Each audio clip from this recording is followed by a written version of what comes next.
Halo sahabat Miga, kali ini kita akan bercerita tentang ande-ande lumut.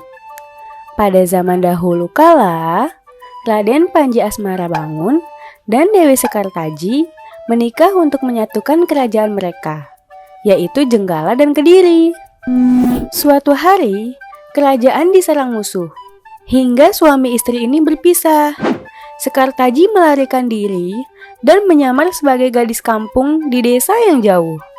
Ia diangkat anak oleh janda kaya bernama Nyai Intan. Nyai Intan mempunyai 3 orang anak perempuan yang bernama Kelinting Merah, Kelinting Hijau, dan Kelinting Biru. Sekartaji yang sekarang bernama Kelinting Kuning diperlakukan dengan semena-mena oleh keluarga angkatnya. Sementara itu, Panji Asmarabangun berhasil mengusir musuhnya.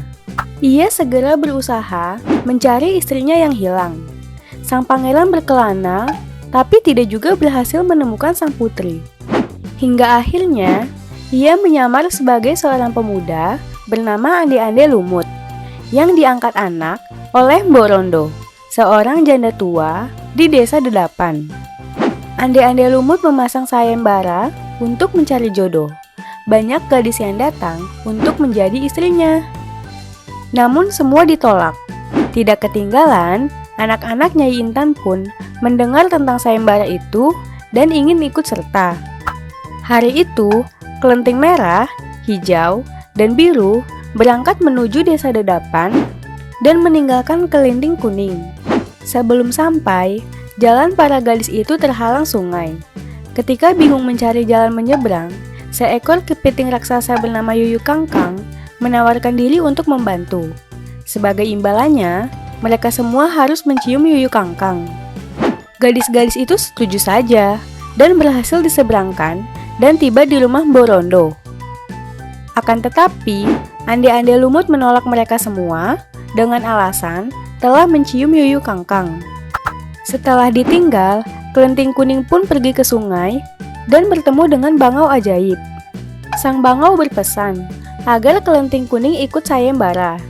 Ia juga memberi sebuah cambuk sakti kepada Kelinting Kuning. Kelinting Kuning segera menyusul saudara-saudara tirinya. Ia pun bertemu dengan Yuyu Kangkang dan diminta untuk menciumnya. Kelinting Kuning menolak dan memaksa Yuyu Kangkang untuk membantunya dengan ancaman cambuk sakti. Alhasil, Kelinting Kuning berhasil tiba di tujuan tanpa harus mencium Yuyu Kangkang. Begitu sampai, ia dinobatkan sebagai pemenang sayembara. Ande-ande lumut berubah kembali menjadi Panji Asmarabangun dan Kelinting Kuning menjadi Sekartaji. Mereka kembali ke kerajaan Jenggala dengan memboyong Mbok Rondo. Nah, itu dia sedikit cerita tentang ande-ande lumut. Terima kasih sahabat Miga.